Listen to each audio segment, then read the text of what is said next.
সৃষ্টি যদি স্রষ্টাকে চিনতে চায়, মানুষ যদি আল্লাহ রাব্বুল আলামিনকে জানতে চায়, চিনতে চায়, তার পদ্ধতি হচ্ছে তার সৃষ্টিকে জানা।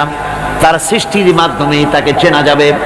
আল্লাহ পাক বলেন, আল্লাযীনা ইয়াযকুরুনাল্লাহা কিয়ামান ওয়া কুউদান ওয়া আলা জুনুবিহিম ওয়া ইয়াতাফাক্কারুনা ফী খালকিস সামাওয়াতি ওয়াল আরদ রব্বানা মা খালাকতা হাযা বাতিলা সুবহানাকা ফাকিনা আযাবান নার।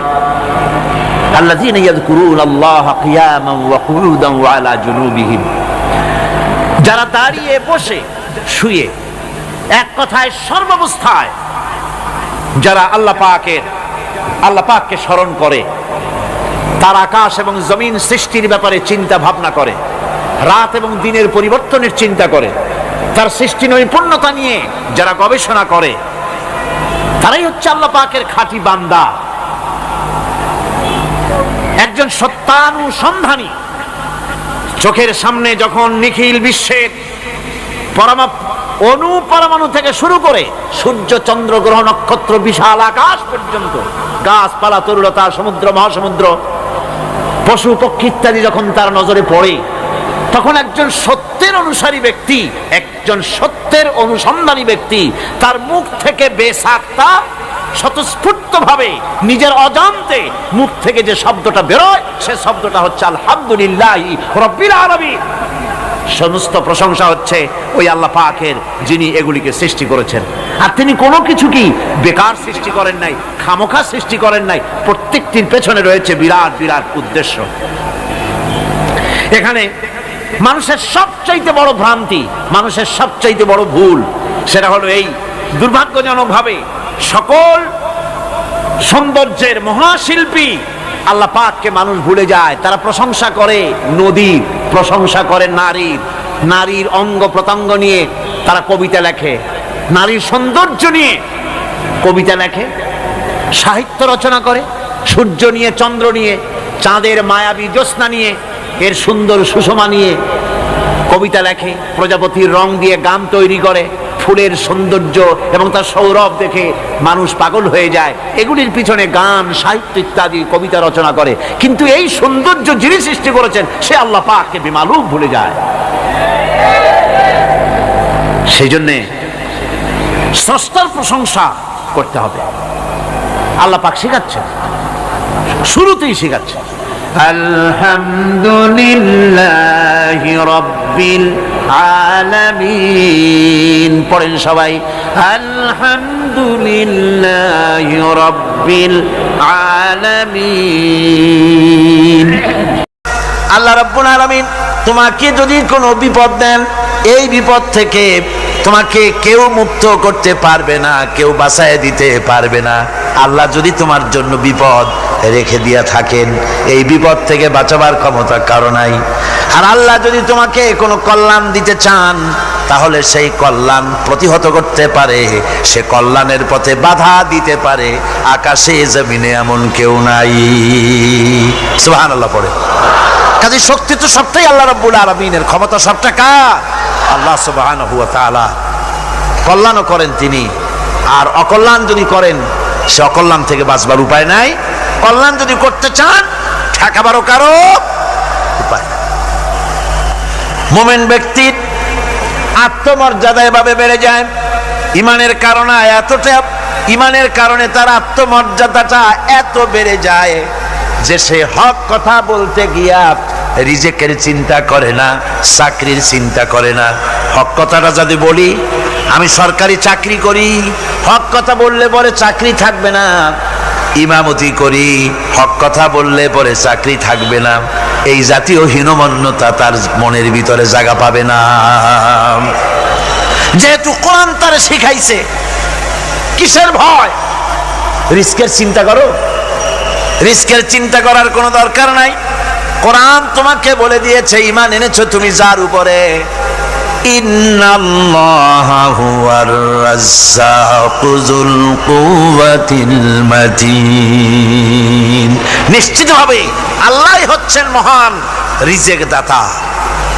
নিরঙ্কুশ ভাবে রিজেকের চাবিকাঠি তারই হাতে। তা আমার রিজেক যদি আল্লাহর হাতে হয়, এটা যদি বিশ্বাস করি, তাহলে মেম্বারের উপরে দাঁড়িয়ে হক কথাটা বলতে ভয় পাই কেন? চাকরি করি, হক কথাটা বলতে পারি না কেন? সরকারের কাছে আমার রিজেক নয়, সেক্রেটারির কাছে, মুতাওয়াল্লির কাছে আমার রিজেক নয়। আমার খাদ্য কার কাছে? আমার রিজেক কার কাছে? এটা হলো সবচেয়ে বড় ভয়। ইমানের দাবি করে ঠিক, ওয়াজ নসিহত করেও ঠিক, মানুষকে উপদেশ দেয়ও ঠিক, কিন্তু মনের মধ্যে ভয় একটু থেকেই যায়। যদি চাকরিটা যায়, তাহলে বিবি বাল বাচ্চা নিয়ে বাঁচবো কেমনে? এটা থাকে মনের ভিতরে এক চিন্তা।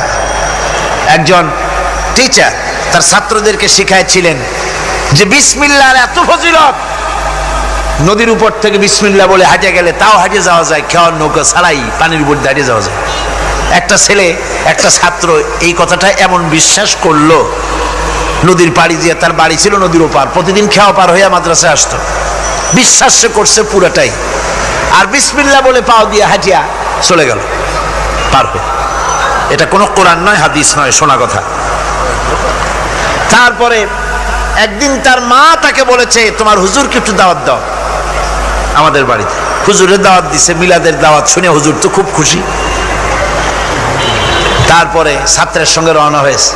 নদীর ঘাটে এসে দেখে যে নৌকা নাই। আরে বাবা, নৌকা নাই, পার হবো কেমনে? হুজুর কোন কি, নৌকার দরকারটা কি? আপনি না বলছেন বিসমিল্লাহ বলে হেঁটে যাওয়া যায়? আমি তো ওইটা শোনার পর আমি প্রত্যেক দিন তো এই কাম করি আসি, নৌকা টুকু লাগে না। আসেন না আমার সাথে। ছেলে বিসমিল্লাহ বলে হাঁটা আরম্ভ করছে পানির উপর দিয়া। ওস্তাদ চিন্তা করতেছে, আমি তো শুধু ওয়াজি করছি, আমল তো করি নাই, কি না কি হয় আল্লাহই জানে।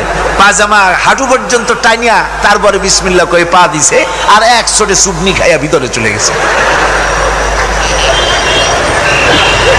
সুতরাং মুখ দিয়া বললে হবে না, বিশ্বাস করতে হবে, ইয়াকিন রাখতে হবে রিজকের মালিক আল্লাহ।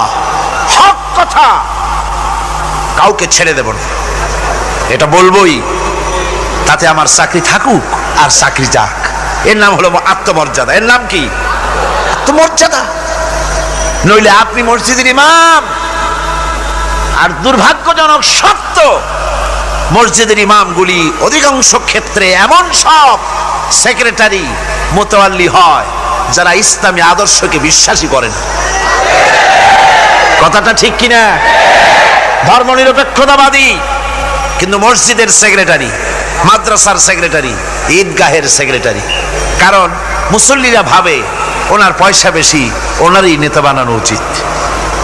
অথচ কোরআন নিষেধ করেছে এমন কোন লোক মসজিদের মুতাওয়াল্লি সেক্রেটারি হতে পারে না যে ব্যক্তি আল্লাহর পথে পরিচালিত নয়, যে আল্লাহকে মানুষের চাইতে বেশি ভয় না করে, যে ব্যক্তির ভিতরে দ্বীন নাই, ঈমান নাই, ইসলামী আদর্শ নাই, শুধু পয়সার বিনিময় সেক্রেটারি মেম্বার মুতাওয়াল্লি হয়ে বসে আছে, আর ইমাম ভয়ের চোটে কথা বলে না। আছেন এমন? আচ্ছা, হক কথা মাদ্রাসা, মসজিদ, ওয়াজ মাহফিল, চাকরির জায়গা, কোর্টে, কাছারিতে, আদালতে, সর্বত্র মোমেন ব্যক্তি বলতে পারবে তখন যখন ঈমান বিল্লাহ পোক্ত হবে। আল্লাহর প্রতি ঈমানটা যখন পোক্ত হবে, তখন সে বুঝবে এ চাকরি আমার পায়ের গোলাম। এখানে যদি আমার চাকরি না থাকে, অন্য জায়গা থেকে রিস্কের ব্যবস্থা আল্লাহ পাক আমাকে করে দিবেন। এটাই হচ্ছে ঈমান বিল্লাহর প্রথম উপকারিতা। পয়লা নম্বরের উপকারিতা, মানুষকে পার্সোনালিটি সৃষ্টি হয়ে যায়, তার মধ্যে শক্তি আসে, ঈমানি মজবুতি আসে, তার মধ্যে শখসিয়ত আসে, তার মধ্যে ব্যক্তিত্ব আসে, আত্মমর্যাদা আসে, আত্মসম্ভ্রম সৃষ্টি হয়। এটা হলো পয়লা নম্বরের উপকার। ঈমান আনার জন্য আল্লাহর প্রতি মানুষ ঈমান আনলে পরে 2 নম্বরের যে উপকারটা হয় সেটা হলো মানুষের ভিতর থেকে অহংকার দূর হয়ে যায়। অহংকার থাকে না। যে ব্যক্তি ঈমান বিল্লাহ যার ভিতরে ঢুকে যায়, আল্লাহর ঈমান পরিপূর্ণরূপে এসে যদি যায়, তাহলে তার ভিতরে অহংকার থাকে না। কেন থাকে না? অহংকার থাকে না এই জন্য, যেহেতু মুমিন ব্যক্তি জানে আল্লাহ রাব্বুল আলামিন জানে, আল্লাহ রাব্বুল আলামিনের সামনে বান্দা জানে, কথা বুঝতে পারে, কোরআন পড়ে জানে যে আমি আল্লাহর সামনে সম্পূর্ণ অসহায়। অসহায় যে যার কিচ্ছু নাই সে কি অহংকার করতে পারে? অর্থ নাই, বিত্ত নাই, কিছু নাই, সে কি অহংকার করে? অহংকার কারা করে? অহংকার করে যাদের অর্থ আছে, বিত্ত আছে, শিক্ষা আছে, বিদ্যা আছে, স্বাস্থ্য আছে, জমি আছে, জমা আছে, বাড়ি আছে, কল আছে, কারখানা আছে, গাড়ি আছে, এরাই না অহংকার করে। কিন্তু ঈমান বিল্লাহ যখন আসি তখন সে বুঝতে পারে আমার শক্তি কোনো শক্তি নয়, ওয়া হুয়াল কাহিরু ফাওকা ইবাদি। সমস্ত আল্লাহ রাব্বুল আলামিন বলছেন সমস্ত বান্দার উপরে কর্তৃত্ব হচ্ছে আল্লাহ পাকের। আল্লাহর কর্তৃত্ব থেকে বেরিয়ে আসার ক্ষমতা কারো নাই। সবচাইতে শ্রেষ্ঠ শক্তি কার? আল্লাহ পাক। ওই আল্লাহ রাব্বুল আলামিন বলেছেন, চ্যালেঞ্জ করেছেন, যদি সম্ভব করতে পারো, অহংকার করতেছো, বড়াই করতেছো, যদি সম্ভব করতে পারো আমার জমিন থেকে বেরিয়ে যাও। যদি সম্ভব করতে পারো, অহংকার তো খুব করো, বাস করো আমার জমিনের উপরে, খাও আমার ফসল, জীবন আমি দিলাম, চক্ষু আমি দিলাম, আমার চোখ দিয়ে দেখো, আমার দেওয়া কান দিয়ে শোনো, আমার দেওয়া বিবেক দিয়ে চিন্তা করো, সব তো আমি দিয়েছি, তারপরেও যদি অহংকার করো। ইয়া মাশারাল জিন্নি ওয়াল ইনসি ইন ইসতাতাতুম আন তানফুযু মিন আকতারিস সামাওয়াতি ওয়াল আরদ ফানফুযু লা তানফুযুনা ইল্লা বিসুলতান। হে পৃথিবীর মানুষেরা, হে পৃথিবীর জিনেরা, ইয়া মাশারাল জিন ওয়াল ইনস, হে পৃথিবীর মানুষ, মনুষ্য জাতি এবং জিন, যদি সম্ভব করতে পারো তাহলে আমার ইহাতা থেকে, আমার জমিন থেকে, আমার জমিনের উপর থেকে বেরিয়ে যাও। এমন দেশে যাও যেখানে আমার সূর্য নাই, যেখানে আমার চন্দ্র নাই, যেখানে আমার আলো নাই, যেখানে আমার বাতাস নাই, অক্সিজেন নাই, আমার পানি নাই, এমন কোন জায়গা যদি পাও বেরিয়ে চলে যাও। যাওয়া যাবে? আর যারা জবাব দিলেন না তারা পারবেন বুঝি? যাওয়া যাবে। আল্লাহ পাক বলছেন ফানফুযু লা তানফুযুনা ইল্লা বিসুলতান। আমার রাজত্ব থেকে, আমার ইহাতা থেকে, আমার পরিমণ্ডল থেকে, আমার কর্তৃত্ব থেকে বেরিয়ে যাওয়ার কোনো পথ নাই। কেউ বেরিয়ে যেতে পারবে না। আকাশ দিয়ে, জমিন দিয়ে পরিবেষ্টন করে রেখেছি, পালাবার উপায় নাই, ভাগবার জায়গা নাই। এই কথা মুমিন যখন পড়ে আস্তে করে মাথা নিচু হয়ে আসে, আমি কত দুর্বল আমার মহান আল্লাহর সামনে। সুবহানাল্লাহ। এই জন্য আমি বলি, কিসের বড়াই করবেন? কিসের বড়াই? বিদ্যার বড়াই। কতটা বিদ্যা অর্জন করেছেন, কতটুকু শিখেছেন? আপনার থেকে আরো অনেক শিক্ষাবিদ রয়েছেন, আবার তার থেকে আরো অনেক শিক্ষাবিদ রয়েছেন, কতটুকু শিখেছেন? এখনো ছাত্র, অনেক কিছু আছে যা আপনি আজও জানতে পারেন নাই। সারা জীবন আমরা তালিবে ইলম, সারা জীবন আমরা ছাত্র।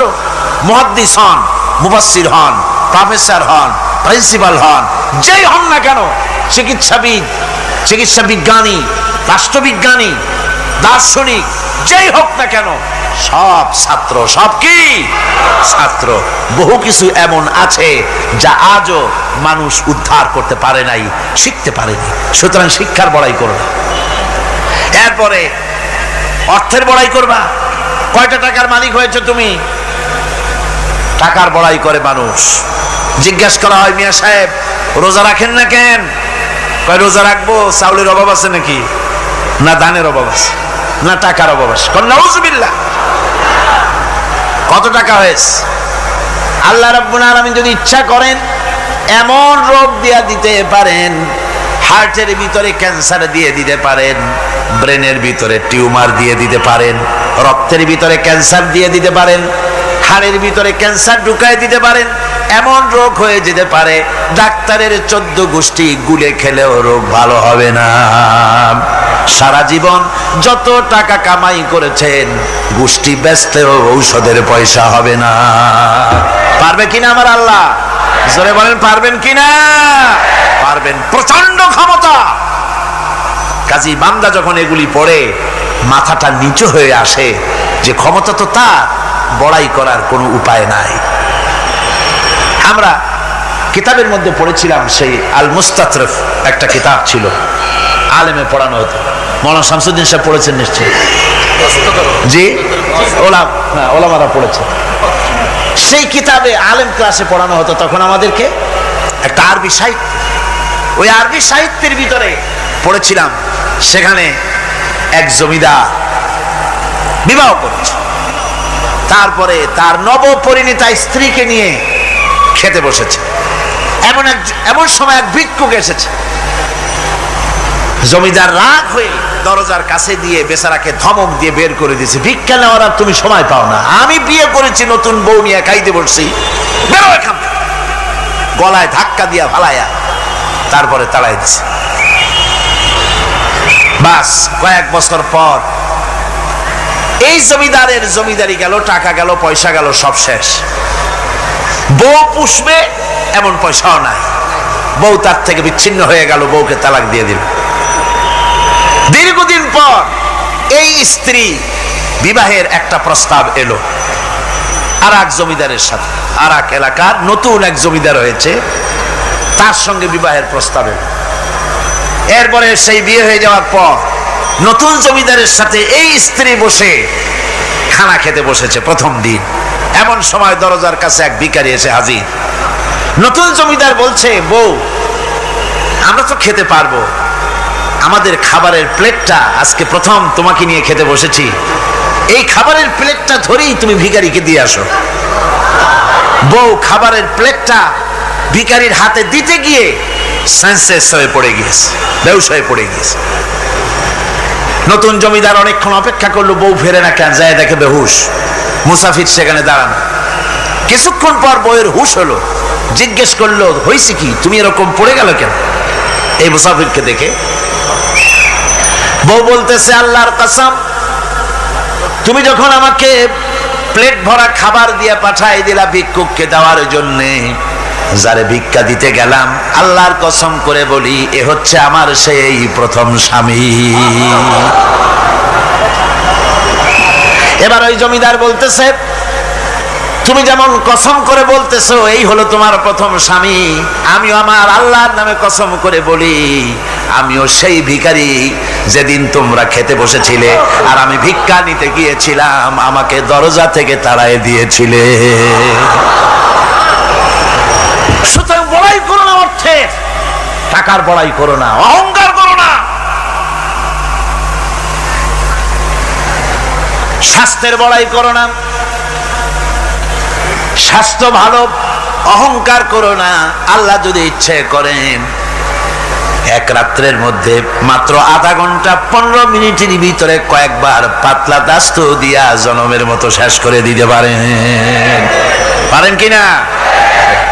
সুতরাং মানুষ ঈমান বিল্লাহ, আল্লাহর প্রতি ঈমান মানুষকে এভাবে বিনয়ী করে দেয়। কোন আলহামদুলিল্লাহ। অহংকার বলে কিচ্ছু থাকে না তার, সে আগে সালাম দেয়। ঈমান বিল্লাহ, যার মধ্যে ঈমান, আল্লাহর ঈমান ঢুকে যায়, তার আগে কেউ সালাম দিতে পারে না। রাসূলুল্লাহ বলেছেন, যে ব্যক্তি আগে সালাম দেয় সে অহংকার মুক্ত। জোরে বল সুবহানাল্লাহ। এখন তো সালাম শুধু পেতে চায়। দারোগা চিন্তা করে পুলিশেরা আমারে সালাম দেবে, আমি ওরে সালাম দিতে যাবো কেন? ও প্রত্যেকদিন আমারে দেয় স্যালুট, আমি দেবো ওরে সালাম, একটা কথা। এসপি মনে করে ইন্সপেক্টর আমারে সালাম দিবে, আইজি মনে করে এসপি আমারে সালাম দিবে, প্রেসিডেন্ট মনে করে মন্ত্রীরা আমারে সালাম দিবে, হুজুররা মনে করে মুরিদরা আমারে আগে সালাম দিবে। না, এটা সুন্নাতের খেলাফ। রাসূলুল্লাহর আগে কেউ সালাম দিতে পারে নাই। জোরে কোন সুবহানাল্লাহ। আগে সালাম দাও।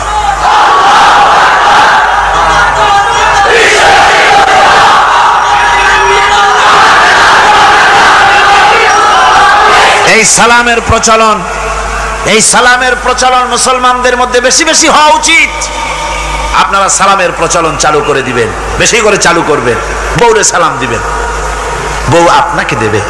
ঘরের মধ্যে ঢুকবেন, ঢুকেই বলবেন আসসালামু আলাইকুম ওয়া রাহমাতুল্লাহি ওয়া বারাকাতুহু। বাইরের থেকে গেছেন, ঘরে ঢুকেই প্রথম সালাম দেন, বউ সালামের জবাব দেবে, বউ আপনাকে দেবে।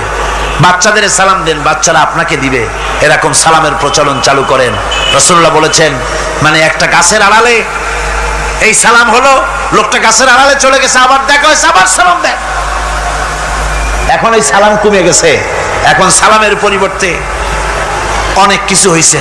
সালাম দেয়, তার জবাবও দেয় না। যদি বলে কেউ গরিব মানুষ সালাম দিয়েছে বড় লোক করে, আসসালামু আলাইকুম, ওয়ালাইকুম আসসালাম বলতে চায় না, একটু মাথা নাড়ে। তারপরে জিজ্ঞেস করে, স্যার কেমন আছেন? এই যাচ্ছে, কেটে যাচ্ছে। কি কেটে যাচ্ছে? তোমার কল্লা? আলহামদুলিল্লাহ বলতে পারো না? অধিকাংশ ক্ষেত্রে যদি জিজ্ঞেস করেন কেমন আছেন, এই যাচ্ছে, কেটে যাচ্ছে। আপনার যত অসুখ হোক আগে বলেন আলহামদুলিল্লাহ, তারপরে অসুখের কথা বলেন। আপনার যদি কোনো অসুবিধা থাকে আগে আলহামদুলিল্লাহ কন, তারপরে অসুখের কথা কন। হযরত সুফিয়ান সাউরি রাহমাতুল্লাহ আলাইহি আল্লাহর একজন জবরদস্ত ওলি ছিলেন। একবার তার সামনে এক মুরিদ এসেছে, মাথায় একটা বড় রুমাল খিসা বান্দা। জিজ্ঞেস করলেন, মিয়া তোমার এই মাথাটা এরকম বান্দা কেন? কয় যে হুজুর, মাথার যন্ত্রণায় অস্থির হয়ে গেছি, সেই জন্য মাথাটা বাঁধে রাখছি। এরকম ব্যথা কয়দিন হয়েছে? কয় যে না, সবসময় হয় না, বছরে 2-1 হইলেও পারে, না হইলেও পারে। বলে বছরে 2-1 মাথা ব্যথা হয়, সেই ব্যথাটা দড়ি দিয়া বান্ধা মানুষকে দেখাইলা যে আমার ব্যথা হয়েছে, অসুবিধাটা দেখালে, আর যতদিন ভালো ছিলে ওইটার প্রমাণ স্বরূপ মাথায় কি বান্ধা মানুষকে দেখাইছো। সুতরাং শুকরিয়া আদায় করো সব সময়, আলহামদুলিল্লাহ আলা কুল্লি হাল। সব অবস্থা আমি ভালো আছি, আমার থেকে আরো অনেক খারাপ আছে। সুতরাং সালামের প্রচলন তারাই করে বেশি যারা বিনয়ী হয়। অহংকার যাদের মধ্যে জায়গা পায় না। অহংকার পাবে কি করে? বান্দা কোরআন থেকে জেনেছে, ওয়াল্লাহুল গানিয়্যু ওয়া আনতুমুল ফুকারা।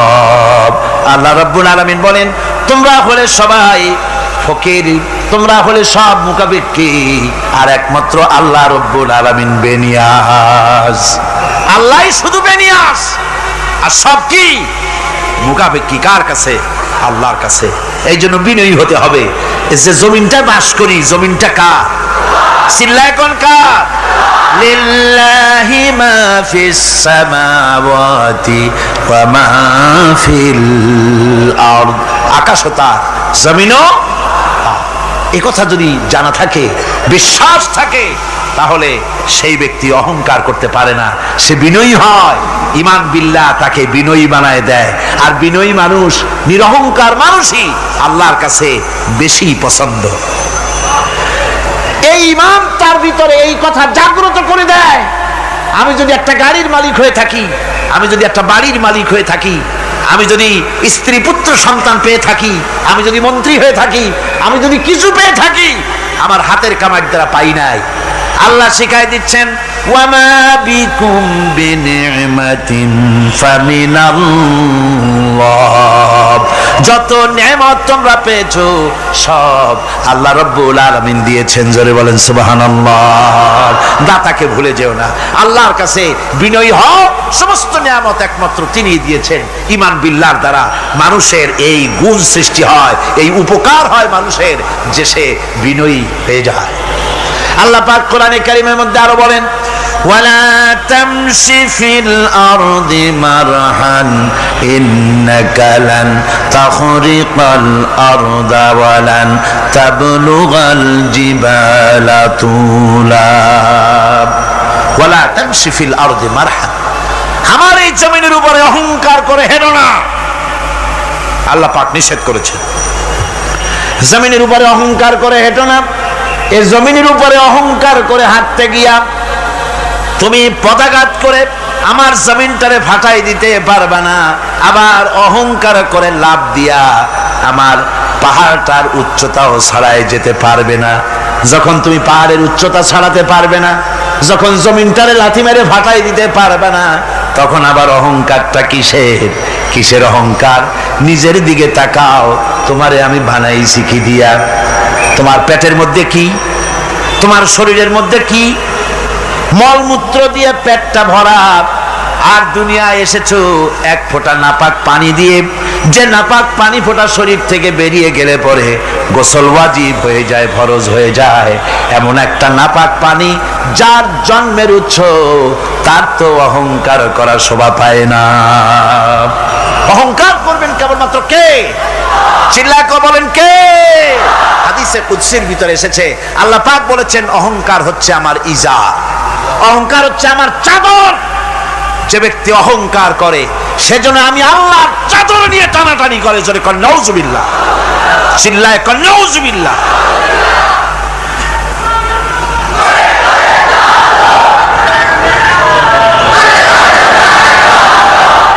আমার বন্ধুগণ, আল্লাহ রাব্বুল আলামিন কোরআনে কারীমের মধ্যে বলেছেন, আমার সঠিক বান্দা যারা, অহংকার তাদের মধ্যে থাকে না। ওয়াইবাদুর রাহমানিল্লাযীনা ইয়ামশুনা আলাল আরদি হাওনা। রহমানের বান্দা যারা, আমি আল্লাহ পাকের গোলাম যারা, তারা জমিনের উপরে খুব বিনয়ের সাথে চলে। তাদের চলাফেরা দেখলেই বোঝা যায় লোকটা বিনয়ী, আল্লাহর বান্দা। সুবহানাল্লাহ ওয়া বিহামদিহি। কি বলেন? মানুষের চলাফেরা, চাহনি, ওঠা বসা, কথাবার্তা দেখলেই বোঝা যায় না লোকটা কি চরিত্রের? বোঝা যায়। এক পদের মানুষ আছে গম্ভীর হয়ে বসে থাকে, মনে হয় যেন নবজাদা নসরুল্লাহ খানের শালা। নামাজ নাই। কি হয়েছে? মাইক এমনি আজকে আমি নিজেও টের পাচ্ছি, আমি মাইকের আওয়াজ নিজেও পাচ্ছি না। মাইকটা ভালো করে দেন মাইকের অপারেটর, আর জোরে সোরে একটু জিকির করেন, লা ইলাহা ইল্লাল্লাহ, লা ইলাহা ইল্লাল্লাহ, লা ইলাহা ইল্লাল্লাহ।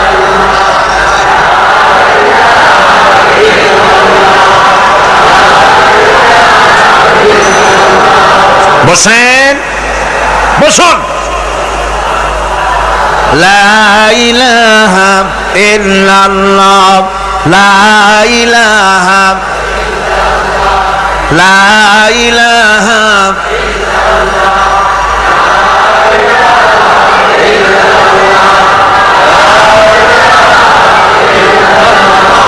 লা ইলাহা ইল্লাল্লাহ মুহাম্মাদুর রাসূলুল্লাহ। বন্ধুগণ, আল্লাহর প্রতি ঈমান আনলে পরে যে গুণ সৃষ্টি হয়, যে গুণাবলী সৃষ্টি হয়, সেই গুণের মধ্যে 2 নম্বরের গুণটা আমি বললাম, বিনয় এবং বিনম্রতা সৃষ্টি হয়, অহংকার মুক্ত হয়ে যায়।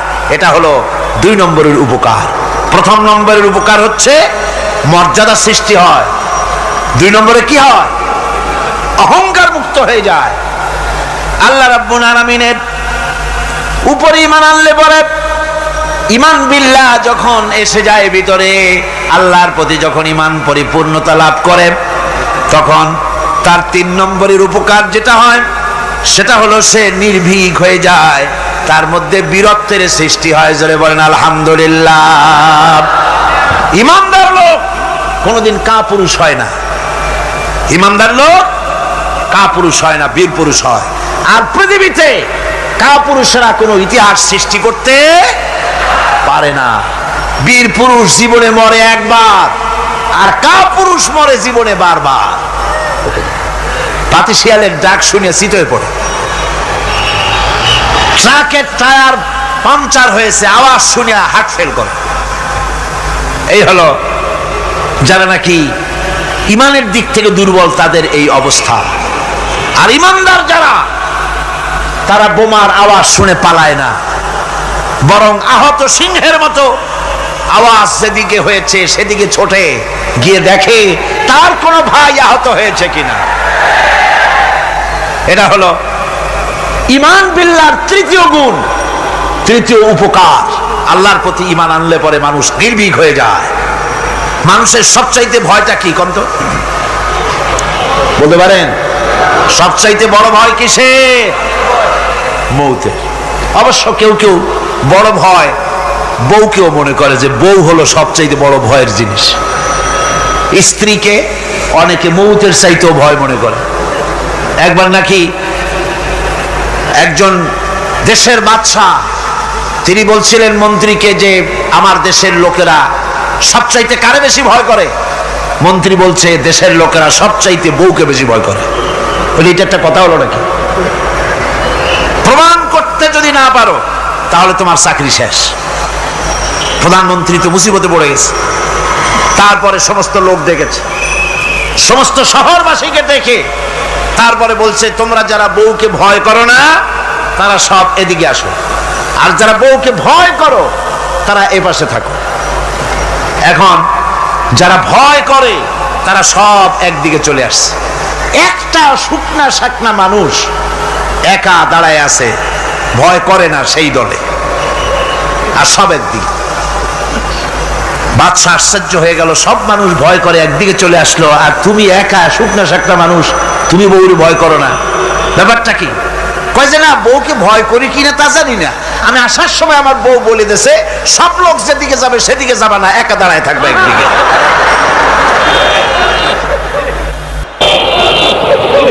কাজেই মানুষেরা ভয় করার ব্যাপারে ভয়ের নানান রকমের দিক আছে, কিন্তু প্রকৃতপক্ষে এটা একটা উপমা দিলাম আমি মাত্র। প্রকৃতপক্ষে মানুষের কাছে সবচাইতে বড় ভয় হলো মৃত্যুর ভয়। সবচাইতে ভয় কিসের ভয়? মানুষের ভিতরে যখন ঈমান বিল্লাহ এসে যায়, আল্লাহর প্রতি যখন সে পরিপূর্ণরূপে ঈমান যখন আনে, তখন তার ভিতরে এই চিন্তা আসে মৃত্যু তো আমার হবে, মৃত্যু থেকে পালাবার উপায় নাই। পালাবার উপায় যদি থাকতো তাহলে না হয় অবশ্যই ভয় পেতাম না, কিন্তু মৃত্যু থেকে তো পালাতে পারবো না, তখন কাপুরুষ হবো কেন? তখন তো বীর পুরুষের মতো জীবন দিতে হবে। কিসের মতো দিতে হবে জীবন? আল্লাহ রাব্বুল আলামিন কোরআনে কারীমের মধ্যে বলে রেখেছেন, ঈমানদার লোক আল্লাহরে যে বিশ্বাস করে তার বড় উপকার হলো মওতকে পরোয়া করে না।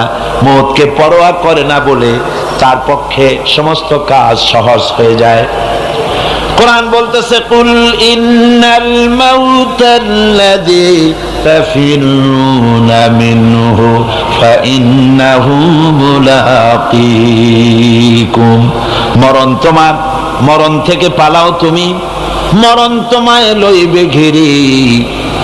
মরণ থেকে পালাও তুমি, মরণ তোমায় লইবে ঘিরি। যদিও সুদূর আকাশ পানে লুকাও সেথায় লাগিয়ে সিঁড়ি। হে মহারোগের চিকিৎসক নাই, নাই সে ঔষধ জগতে। খুঁজিয়া কাতর হইলে কি হবে, পারিবে না তারে ফিরাতে। এ মৃত্যু আসবেই, মৃত্যুর হাত থেকে বাঁচবার কোন উপায় যখন নাই, তখন সেই মওত কাপুরুষের মওত কেন হবে? ঈমান এই উপকার করে মানুষকে, বুকটারে বড় বানায় দেয়। মানুষ শুকনা হতে পারে কিন্তু কলিজাটা বিরাট হয়, তার কলিজাটা বড় হয়ে যায়, আল্লাহর ভয় তার মধ্যে আসে। যেহেতু সে জানে, কোরআনে কারীমের মধ্যে আল্লাহ পাক বলেছেন, আইনামা তাকুনু ইউদরিকুমুল মাউতু ওয়ালাউ কুনতুম ফি বুরুজিম মুশাইয়াদা। আল্লাহ পাক বলেন, দুর্ভেদ্য দুর্গের ভিতরে যদি তুমি পালায় থাকো, মৃত্যু সেখানে গিয়া তোমারে খুঁজে বের করবে, এড়াতে পারবে না। একজন তার বাড়িতে কুত্তা দিয়া বাড়ি ভরে ফেলেছে। ঘরের কুত্তা, খাটের নিচে কুত্তা, ড্রয়িং রুমে কুত্তা, বেডরুমে কুত্তা। তার বন্ধু এসে বলে, ভাই তোমার বাড়ি এত কুত্তা কেন? আগে তো তুমি এত কুত্তা পাগল ছিল না, এত কুত্তা পালতেছো কেন? কয় যে ওয়াজ শুনে আসছে। আশ্চর্য কথা, ওয়াজ শুনে তুমি কুত্তা পালা আরম্ভ করলা? কয় যে না, সব কথা শুনে নাও না আগে। বলে কি? কয় যে ওয়াজের মধ্যে শুনলাম রাসূলুল্লাহ বলেছেন যে বাড়িতে কুত্তা থাকে ঘরের মধ্যে আর প্রাণীর ছবি থাকে ওখানে নাকি ফেরেশতা আসে না। তা আমি কুত্তা রেখে দিছি, ঘরের থেকে বাইর হই না, আজরাইল আসতেও পারবে না, আমার জানও কবজ হবে। বন্ধু ছিল খুব চালাক, বন্ধু কয় যে ও কুত্তাওয়ালা বন্ধু, বুঝলাম আজরাইল আসবে না, কিন্তু কুত্তা কি কিয়ামত পর্যন্ত বাঁচে না মরে? কয় যে না ভাই, কুত্তা তো মরে। কয় কুত্তা মারে যে ফেরেশতায়, তোমারে মারবে সেই ফেরেশতায়। পালাবা কেমনে? পালাবার উপায় যেখানেই থাকে, বাড়িতে হোক, গাড়িতে হোক, দেশে হোক, বিদেশে হোক, মৃত্যু যখন আসবে, মৃত্যুর হাত থেকে এড়াবার কোন উপায়। আমার বন্ধুগণ, মৃত্যু থেকে বাঁচবার কোন উপায় নাই। এজন্য এই ক্ষণস্থায়ী জীবনের সুখময়, অনন্তকাল সুখময় জীবনকে মানুষেরা, ইমানদার লোকেরা জলাঞ্জলি দিয়ে চির সুখময় আল্লাহর জান্নাতে যাওয়ার জন্য জীবন দিতে মোটেও তাদের বাধে না। জীবন দিতে হবে আল্লাহর রাস্তায়। যখন মরবই, বাসা যখন যাবে না, বাসা কি যাবে? চিল্লা এখন যাবে? রাসূলুল্লাহ যখন বাঁচেন নাই, কত বড় কথা! আল্লাহ রাসূল যখন বাঁচেন নাই, তো পৃথিবীতে কে বাঁচবে? রাসূলের যখন ইন্তেকাল হয়েছে, সবাইকে মরতে হবে, কোনো সন্দেহ নাই। সন্দেহ আছে? মরা লাগবে।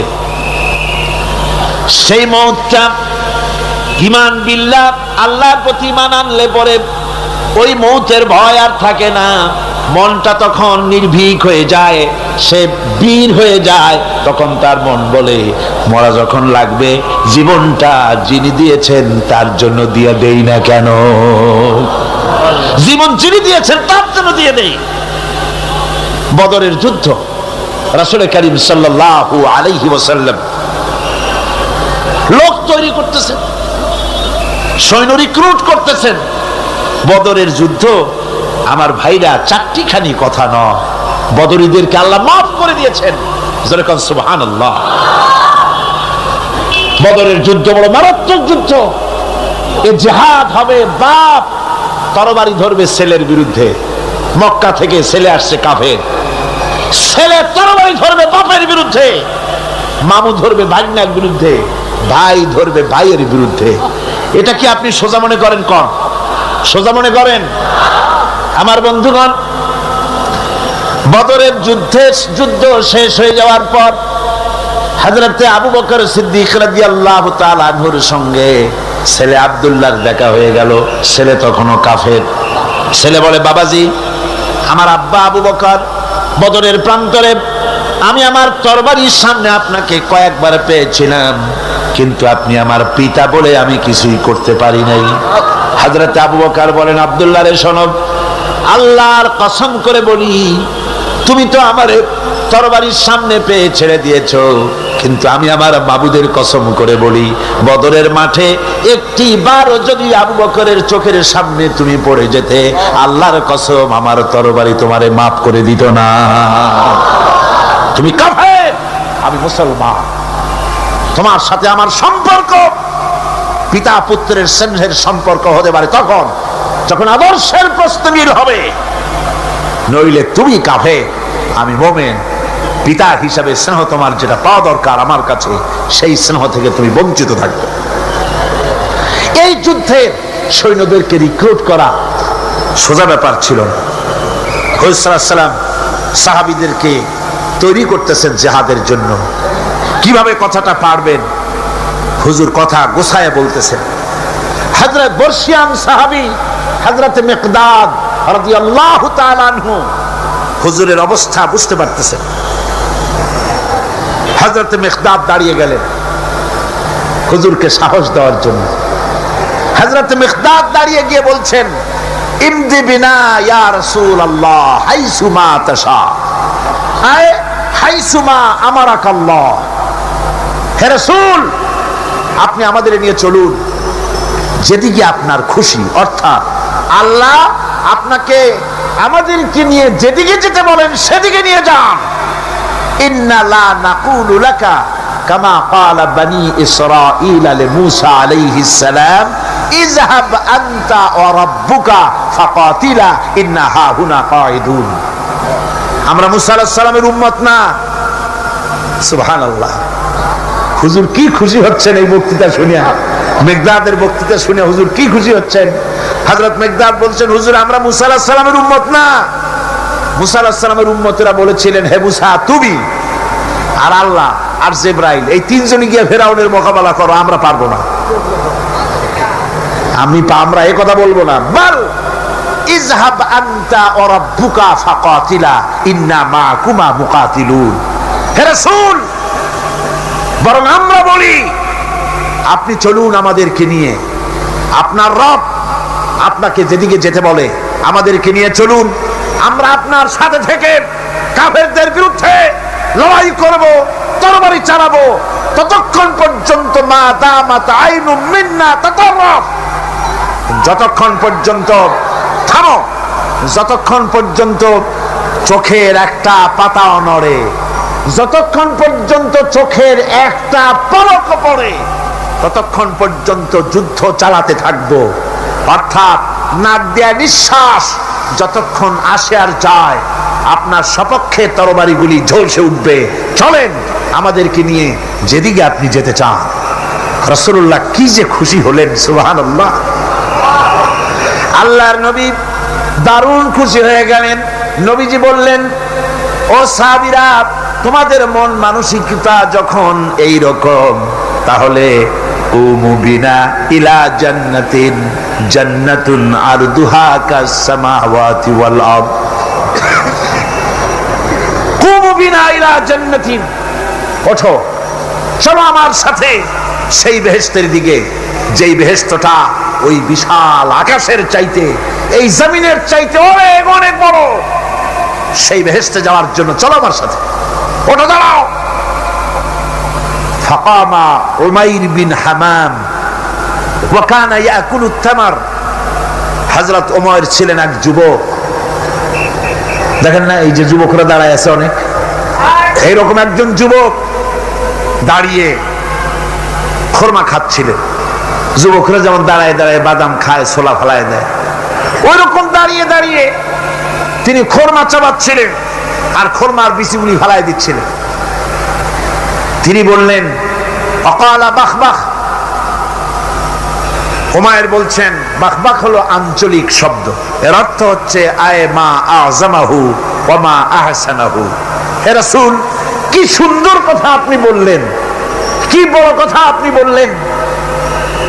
আপনার সঙ্গে জিহাদে গেলে, শহীদ হলে এমন জান্নাত পাবো যে জান্নাতটা হবে ওই আকাশের চাইতে অনেক বড়। ওয়াল্লাহি, আল্লাহর কসম, হাত্তা আকুলাহুন্না ইন্নাহা লাহায়াতান তাবিলা। আমি যদি এই সমস্ত খরমাগুলি খেতে যাই, তাহলে আমার হাতে যতগুলি খরমা আছে এই সবগুলি খরমা যদি খেতে যাই তাহলে তো বেহেশতে যেতে দেরি হয়ে যাবে। ফারামাবিহিন্না, হাতের সবগুলি খরমা নিক্ষেপ করে ফেলে দিয়ে জিহাদের ময়দানে ঝাঁপায় পড়লেন। আমার বন্ধুগণ, জিহাদের ময়দানে ঝাঁপায় পড়ে হযরতে ওমর লড়তে লড়তে নিজে ওমর হযরতে ওমরের শাহাদাত বরণ করলেন, তিনি শহীদ হয়ে গেলেন।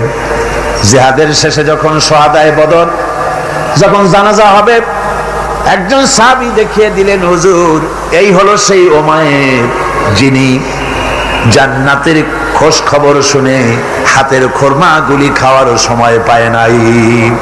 খরমাগুলি সব খাইতে গেলে জান্নাতে যেতে দেরি হয়ে যাবে, এই জন্য খরমা ফেলে দিয়ে জিহাদে অংশগ্রহণ করেছিল।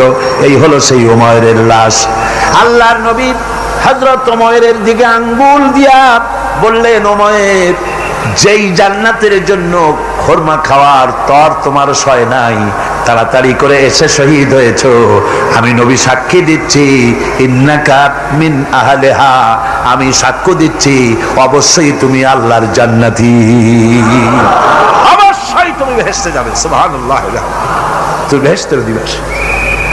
সুতরাং আল্লাহর রাস্তায় যারা জীবন দেয় ঈমান বিল্লাহর কারণে, তার ভিতরে ঈমান মজবুত হয়ে যায়, মৃত্যুকে পরোয়া করে না। মৃত্যু হয় তার পায়ের বৃত্ত, মৃত্যু আমার গোলাম, মরা আমার লাগবেই। জীবনটা যিনি দিয়েছিলেন, জীবনটা তাকে দিতে, তার রাস্তায় দিতে আপত্তি আছে? চিল্লা এখন আপত্তি আছে?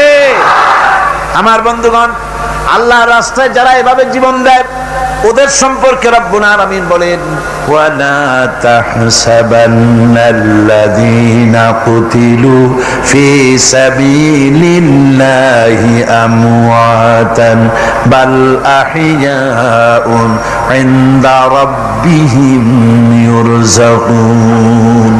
যারা নাকি আমার রাস্তায় জীবন দিল, আমার রাস্তায় যারা জীবন দিয়েছে, নিহত হয়েছে, তাদেরকে তারা মৃত্যু হয় নাই, বরং তারা জীবন লাভ করেছে।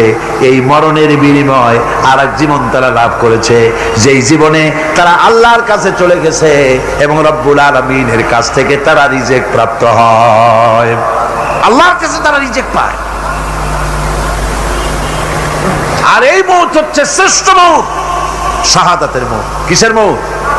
শাহাদাতের মৌত। আমার বন্ধুগণ, জীবনের পরোয়া মুমিনের সবচেয়ে বড় উপকার আল্লাহর পর ঈমান আনার।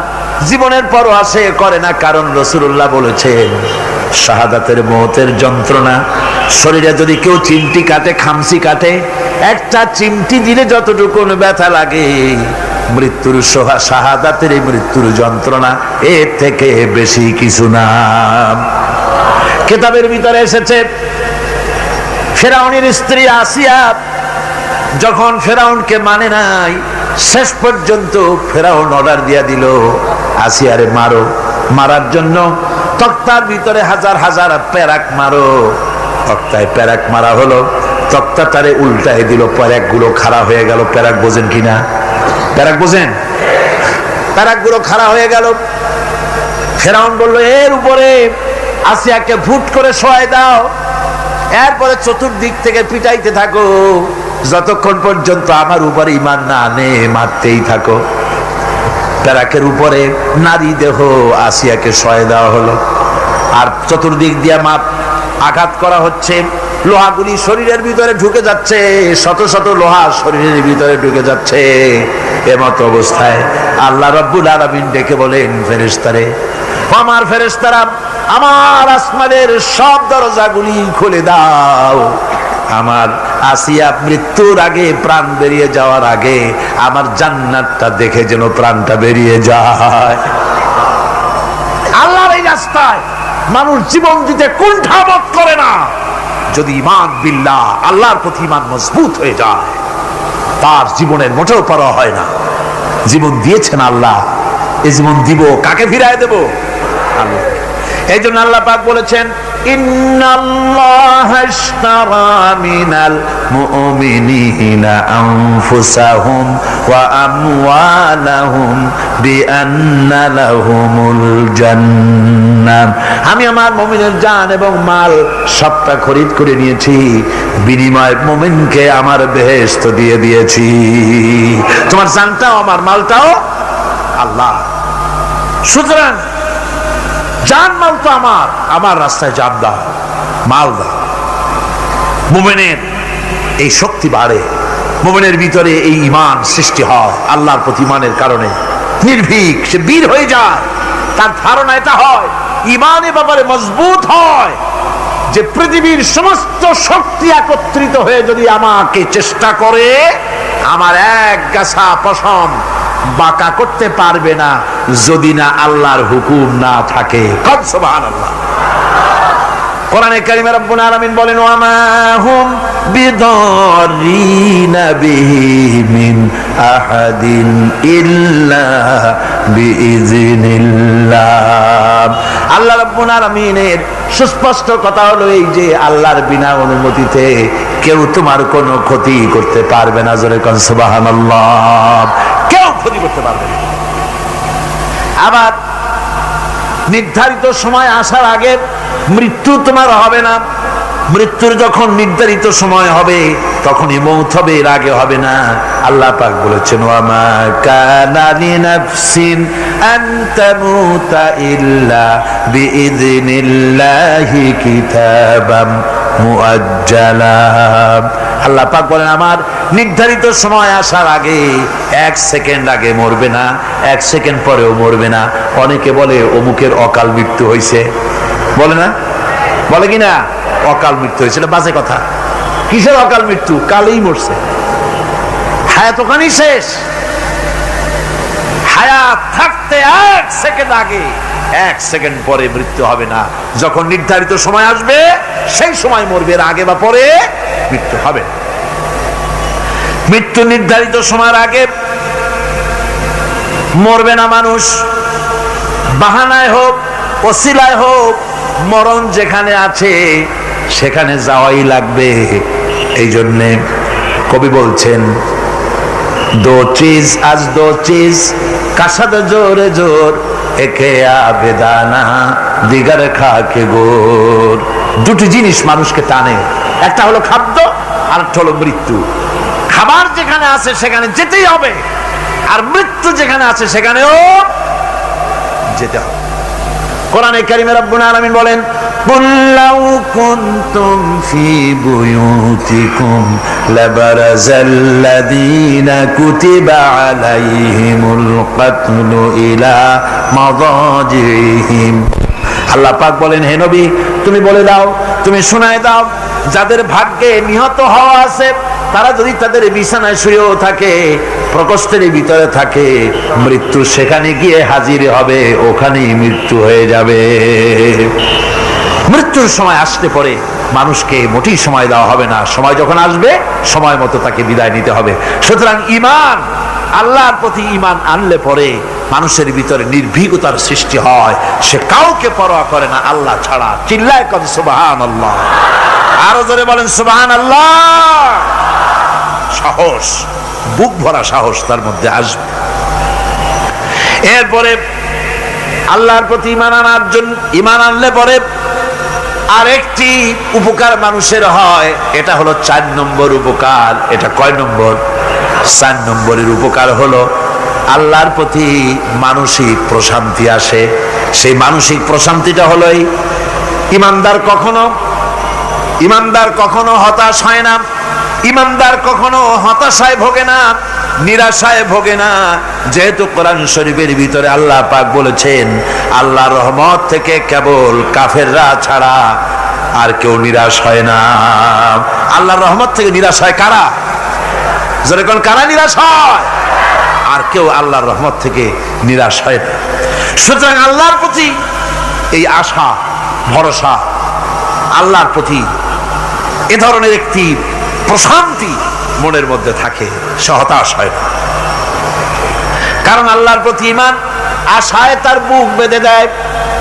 আল্লাহ পাক কোরআনে কারীমের মধ্যে বলেছেন আল্লাযী খালাকানি ফাহুয়া ইয়াহদিন। আল্লাহ ইব্রাহিম আলাইহিস সালামের মুখ দিয়ে কথা বলেছেন, আল্লাহ হচ্ছেন তিনি যিনি আমাকে সৃষ্টি করেছেন আর আমার হেদায়েতের রাস্তাও তিনি দেখিয়ে দিয়েছেন। والذي هو يطعمني ويسقين। আর আমি যখন ক্ষুধার্ত হই তিনি আমারে খাওয়ান, আর আমি যখন তৃষ্ণার্ত হই তিনি আমারে পান করান। কে খাওয়ান? কে খাওয়ান আর পান করান কে? আল্লাহ পাক বলেন ওয়াইদা মারিতু ফাহুয়া ইয়াশফিন। ইব্রাহিম আলাইহিস সালামকে দিয়ে আল্লাহ এই কথাও বলালেন, আমি যখন অসুস্থ হই আমারে রোগ মুক্ত কে করে দেয়? বলেন না কে করে দেয়? আল্লাহ রাব্বুল আলামিন রোগ মুক্ত করে দেন। হযরত আইয়ুব আলাইহিস সালামের ঘটনা কোরআনে কারীমের মধ্যে আল্লাহ রাব্বুল আলামিন উঠায় দিয়েছেন, বলে দিয়েছেন যাতে করে মুমিনেরা মনের মধ্যে আল্লাহর প্রতি আশা ভরসা আনতে পারে। রোগ হয়েছে হযরত আইয়ুব আলাইহিস সালামের, এত অসুখ, অসুখে রোগে শোকে আত্মীয় স্বজন স্ত্রী পুত্র পরিজন সব তারে ছেড়ে গেল, গায়ে পোকা হয়ে গিয়েছে। 1 বছর 2 বছর নয়, বছরের পর বছর ধরে রোগাক্রান্ত অবস্থায় আইয়ুব আলাইহিস সালাম আছেন। এবার সমস্ত শরীর ছেড়ে জিহ্বার মধ্যে পোকা হওয়া শুরু হয়ে গেছে। হযরত আইয়ুব আলাইহিস সালাম জিহ্বায় যখন পোকা শুরু হয়ে গেল, আল্লাহর দরবারে তখন তিনি ফরিয়াদ করে বলেছিলেন রব্বুল আলামিন, সারা শরীরে পোকা ধরলো, শরীর জরা জরা হয়ে গেল, রোগে শোকে শেষ হয়ে গেলাম, কোনো শিকায়ত করি নাই, এবার তো কথা না বলে পারি না মাবুদ, তুমি দয়া করে আমার জিহ্বায় পোকা দিও না। আমার জিহ্বাটা পোকা ধরেছে, দয়া করে পোকা জিহ্বায় দিও না, কারণ আমার জিহ্বায় যদি পোকা হয়ে যায় তাহলে তোমার মতো আল্লাহর জিকির আমি কি দিয়া করব। আমার জিহ্বাটা ভালো রাখো আল্লাহ। হযরতে আইয়ুব আলাইহিস সালাম পড়েছিলেন আন্নী মাসানি আদ-দুরর ওয়া আনতা আরহামুর রাহিমিন। আয় আল্লাহ, আমি রোগাক্রান্ত হয়ে পড়েছি আর তুমি তো রহমান রহিম। দোয়া মঞ্জুর হলো, আল্লাহ পাক আইয়ুব আলাইহিস সালামকে রোগ মুক্ত করে দিলেন। রোগ হলে পরে কে সেরে দেয়? কে সেরে দেয়?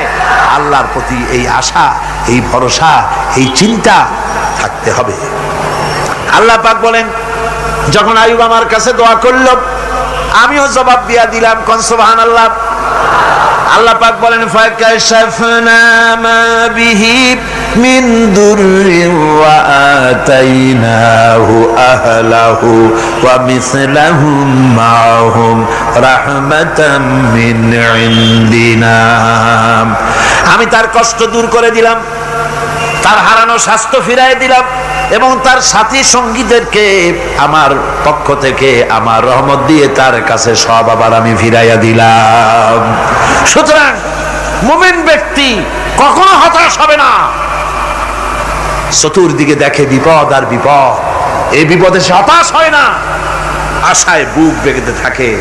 নিরাশার আধারে তুমি হে আশার নূর, যেখানে বেরোবার কোনো পথ নাই সেখান থেকে পথ বের করে দেয় কে? চিল্লায় কোন কে দেয়? আমার আল্লাহ পাক। দেখেন হযরত ইউসুফ আলাইহিস সালাম হারায় গেলেন, মানে তার 11 ভাই ইউসুফ আলাইহিস সালামকে কুয়ার মধ্যে ফেলাই দিলেন। আর এসে তারা বলল যে ইউসুফ আলাইহিস সালামকে বাঘে খায়া ফেলেছে। এটা কি গল্প নাকি? এটা কোথায় আছে? কোরআন শরীফের মধ্যে আছে। ওই 11 ভাই মনে করেছিল ইউসুফ আলাইহিস সালাম রে কুয়ার মধ্যে ফেলাই দিলাম, এ কুয়ার মধ্যে পচে মরবে, শেষ হয়ে যাবে। কিন্তু ওই 11 ভাই জানে না এটা কোনো কুয়া নয়, এটা হলো একটা সুড়ঙ্গ পথ, এটা হলো একটা টানেল। এক মুখে ইউসুফকে ফেলাই দিল 11 ভাই, কুয়ার আরেক মুখ থেকে আল্লাহ হযরত ইউসুফকে বের করে মিশরের সিংহাসনে বসায়া দিলেন। ওরা বুঝে না, তাই চিরকাল পাপীরা আল্লাহর বান্দাদেরকে, আল্লাহর দ্বীনের গোলামদেরকে অত্যাচার করে, মনে করে শেষ করে ভালাবো, কিন্তু শেষ আল্লাহর গোলামেরা হয় না, ওরাই শেষ হয়। ঠিক কিনা কর? জনে বলেন ঠিক কিনা? ভাইরা আমার, হযরত ইয়াকুব আলাইহিস সালাম ছেলের চিন্তায় চিন্তায় চোখ দুটো অন্ধ হয়ে গেছে, কাঁদতে কাঁদতে চোখ অন্ধ হয়ে গেছে। কিন্তু হতাশ হন নাই, কারণ হতাশ হবে কেবলমাত্র কাফেরেরা। হতাশ হয় কারা? আল্লাহ বলেছেন হতাশ হয় কাফের, ইমানদার কখনো হতাশ হয় না। হযরতে ইয়াকুব আলাইহিস সালাম ছেলে হারাইয়া কি বলতেছেন শোনেন। আল্লাহ তার কথা কোরআনে কারীমের ভিতরে আল্লাহ কি সুন্দর করে উঠায়া দিয়েছেন। হযরত ইয়াকুব পড়তেছেন, ফাসাবরুন জামিলুন আসাল্লাহু আইয়াতিয়ানি বিহিম জামিআন ইন্নাহু হুয়াল আলিমুল হাকীম। ফাসাবরুন জামিল, ধৈর্য ধারণ করাই এখন আমার জন্য উত্তম। আমি এখন ধৈর্য ধারণ করব, হয়তো শীঘ্রই আল্লাহ আমার যাদের হারাইছি তাদের সকলকে আল্লাহ আমার কাছে ফিরিয়ে দিবেন। তিনি সুবিজ্ঞ, তিনি প্রচন্ড ক্ষমতার মালিক। আশায় বুক বেঁধে থাকলেন তিনি। আর ইউসুফ আলাইহিস সালাম আজকে প্রেসিডেন্ট, তিনি মিশরের কি তিনি 11 ভাই গেছে সেইখানে খাবার আনার জন্য। হযরত ইউসুফ আলাইহিস সালামের চিনতে কোনো কষ্ট হয় নাই, ওরা তো চেনে নাই, কিন্তু ইউসুফ আলাইহিস সালাম চিনে ফেলেছেন। হযরত ইউসুফ কোনো প্রতিশোধ নিলেন না। হযরত ইউসুফ পরিচয় দিলেন আর বললেন, ভয় পাইও না, খাদ্য তোমাদেরকে দিয়া দিব। তোমাদের ব্যাপারে আমার বক্তব্য হচ্ছে, লা তাসরিবা আলাইকুমুল ইয়াউম, তোমাদের বিরুদ্ধে আমার কোনো ক্ষোভ নাই, বিদ্বেষ নাই, মাফ করে দিলাম। এই জামাটা নিয়ে যাও, আমার আব্বার জন্য এই জামাটা নিয়ে যাও। জামা নিয়ে যাচ্ছে মিশর থেকে। কোথায় কেনান, কোথায় মিশর? মিশর থেকে ইউসুফ আলাইহিস সালামের জামা নিয়ে ছেলেরা কেনানের দিকে যাচ্ছে, আর এদিকে হযরত ইয়াকুব বলতেছেন, আমি যেন আমার নাকের ভিতরে ইউসুফের গন্ধ পেতেছি। সুবহানাল্লাহ। জামা চলে এলো, চোখের উপরে তিনি রাখলেন, আল্লাহ চোখ ভালো করে দিলেন। সুবহান। ভাইরা আমার, এই জন্য যারা আল্লাহর উপরে ভরসা করে, আল্লাহর ঈমান যাদের মধ্যে এসে যায়, ঈমান বিল্লাহর বড় উপকার হলো সে হতাশ হয় না। যত বড় বিপদ হোক হতাশ হয় না। দেখেন ইউসুফ আলাইহিস সালাম কি কেমন করে জুলাইখা ঘেরাও করে ফেলে দিয়েছে, দরজা বন্ধ, তালা বন্ধ, জানালা বন্ধ, ছিটকানি মারা, খিল মারা, তালা দেওয়া, বেরোবার কোনো পথ নাই, চতুর্দিকে নগ্ন চিত্র। এবার জুলাইখার প্রবৃত্তিকে চরিতার্থ করতে হবে, খারাপ কাজ করতে হবে, বেরোবার পথ নাই। হযরত ইউসুফ আলাইহিস সালাম তিনি জানেন দরজা সব বন্ধ, পালাবার পথ নাই, কিন্তু আল্লাহ রাব্বুল আলামিনকে তিনি ভয় করলেন। যুবক মানুষ, আল্লাহ রাব্বুল আলামিনকে ভয় করলেন। রব্বুল আলামিনকে ভয় করে তিনি তালাবদ্ধ দরজার দিকে দৌড় মারলেন। রব্বুল আলামিন আপন কুদরতে সবগুলি দরজা খুলে দিলেন। ওয়া মান ইয়াত্তাকিল্লাহা ইয়াজআল লাহু মাখরাজা। যে ব্যক্তি আমারে ভয় করে, আমার পথে চলতে চায়, আমি রাস্তা খুলে দেই। সুবহানাল্লাহ ওয়া বিহামদিহি। সুতরাং ঈমানে বুক বাঁধো জওয়ানেরা, তরুণেরা, হতাশ হওয়ার কোনো কারণ নাই, আশায় বুক বেঁধে থাকো। আপনারা বলেন, এই পৃথিবীতে ইউনূস আলাইহিস সালাম যে বিপদে পড়ছিলেন, এর চাইতে বড় বিপদ পৃথিবীতে কিছু হতে পারে? আপনাদের চিন্তায় বুঝি পারে? এই দিকের লোকেরা কথাই কয় না মুঠে। কি বলেন, পারে? এত বড় বিপদ চিন্তাও করা যায়। কোরআনে কারীমের মধ্যে আল্লাহ রাব্বুল আলামিন বলেন, ওয়াযান্নুন ইয যাহাবা মুগাদিবান ফাযান্না আন লান নাকদিরা আলাইহি। ইউনূস আলাইহিস সালামকে যখন মাছে গিলে ফেলে দিল, মাছ এবার পানির অতল তলদেশে চলে গেছে। মাছের পেটের ভিতরে দরজা নাই, জানালা নাই, ছিদ্র নাই, পালাবার কোনো পথ নাই। আছে? আছে? ফানাদা ফিল যুলুমাতি আন লা ইলাহা ইল্লা আনতা সুবহানাকা ইন্নী কুনতু মিনাজ জালিমিন। জানেন নাই দোয়া? পড়েন সবাই, লা ইলাহা ইল্লা আনতা সুবহানাকা ইন্নী কুনতু মিনাজ জালিমিন। আয় আল্লাহ, তোমার পবিত্রতা ঘোষণা করতেছি, তুমি ছাড়া কেউ নাই, আমার তো আর বাঁচার উপায় নাই, আমি আমার উপরে জুলুম করেছি, আর তোমার পবিত্রতা ঘোষণা করতেছি। জিকির করতেছেন তিনি মাছের পেটের মধ্যে বসে। আল্লাহ রাব্বুল আলামিন বলেন, ইউনূস আলাইহিস সালাম মাছের পেটের ভিতরে বসে যে চিৎকারটা মারলেন, দুনিয়ায় কোনো তার বন্ধু বান্ধবেরা শোনে নাই, কোনো রাজা বাদশারা শোনে নাই। মাছের পেটের মধ্যে ফানাদা ফিল যুলুমাত, যুলুমাত হলো জমায় কাসির। এখানে তিনটা অন্ধকার ছিল। কয়টা অন্ধকার? একটা হলো মাছের পেটের অন্ধকার, একটা হলো রাতের অন্ধকার, আরেকটা হলো পানির অন্ধকার। ত্রিবিধ অন্ধকারের ভিতর থেকে ইউনূস আলাইহিস সালাম হতাশ হয়ে যান নাই, তিনি চিৎকার মেরে আল্লাহরে ডাক দিলেন। আল্লাহ কয়, আমি ডাক শুনছি, কেউ তোমার ডাক শোনে নাই, আমি তোমার আরশের মালিক, আমি আল্লাহ শুনতে পেয়েছি। শুধু শুনি নাই, জবাবও দিয়া দিলাম। ফাস্তাজাবনা লাহু ওয়া নাজ্জাইনাহু মিনাল গাম্মি ওয়া কাযালিকা নুজিল মুমিনিন। পড়েন না সবাই, فاستجبنا له ونجيناه من الغم وكذلك ننجي المؤمنين আমি আল্লাহ পাক বলেন আমি ইউনূসের ডাক শুনলাম, ডাকের জবাব দিয়া দিলাম, আর মাছের পেটের ভিতরে বেদনার সৃষ্টি করে দিলাম। মাছ এবার ভেসে উঠলো। মাছের আর এখন কোন উপায় নাই বমি করা ছাড়া। মাছ কিনারায় চলে এলো, ইউনূসকে বমি করে ফেলে দিল। আল্লাহ কয়, শোনো দুনিয়ার মানুষেরা, শুধু ইউনূস আলাইহিস সালামকে নয়, ওয়া কাযালিকা, এইভাবে করে আমার মুমিন বান্দারা যদি বিপদে পড়ে আর আমারে ডাকে, আমি রব্বুল আলামিন এইরকম বিপদ দিয়া বাঁচাইয়া দেব। বিপদ থেকে বাঁচাবেন কে? সুতরাং গতকালকের মতো আবারও বলি, বিপদ আসতে পরে মুসলমানেরা মাজারে দৌড়ায় বেশি। কন নাউজুবিল্লাহ, জোরে কন নাউজুবিল্লাহ। বিপদ আসে আর মাজারে চলে যায়, যাইয়া সেখানে কাঁদবে, মাজারের উপরে মাথা ঘা দিতে থাকে, পয়সা দেয়, মুনাজাত করে, কাঁদতে থাকে, মাজারওয়ালার কাছে বিপদ মুক্তি চায়। নাউজুবিল্লাহ পড়ে, আবারও কন নাউজুবিল্লাহ। বিশ্বাস করুন আমার ভাইরা, বিশ্বাস করুন, আল্লাহর কোরআন আমার হাতে।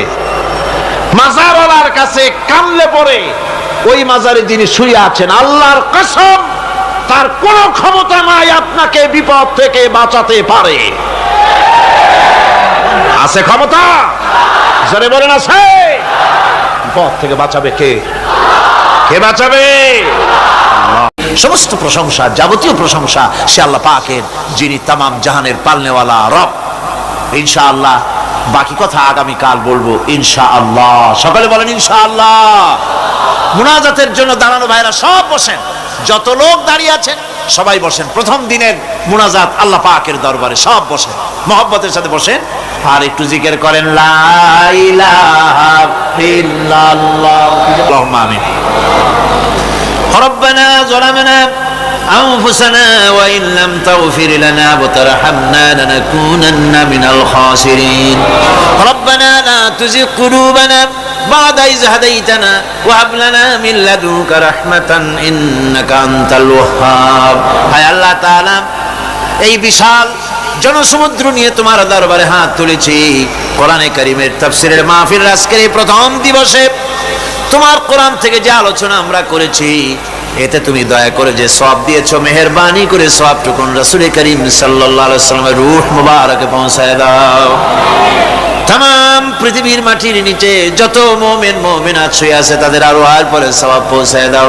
আয় আল্লাহ তাআলা, এই বিশাল মাহফিলের আয়োজন যারা করেছেন, আল্লাহ পাক তুমি তাদেরকে কোরআনের খাদেম বানায়া দাও। বাস্তব জীবনে কোরআন আমল করার তৌফিক তুমি দয়া করে দান করে দাও। আয় আল্লাহ তাআলা, আয় আল্লাহ তাআলা, আজকে যারা ইসলাম কবুল করলেন, নিজের বাপ দাদার ধর্ম পরিত্যাগ করে যারা মুসলমান হলেন, আয় আল্লাহ পাক তোমার দ্বীনের খাদেম তারা হতে পারে তৌফিক তাদেরকে দিয়ে দাও। সুবহান রাব্বিকা রাব্বিল ইজ্জাতি আম্মা ইয়াসিফুন ওয়া সালামুন আলাল মুরসালিন আলহামদুলিল্লাহি রাব্বিল আলামিন ওয়া জাআলা আখিরা কালিমাতিন ইনদাল মাউত লা ইলাহা ইল্লাল্লাহু মুহাম্মাদুর রাসূলুল্লাহ। আসসালামু আলাইকুম ওয়া রাহমাতুল্লাহ।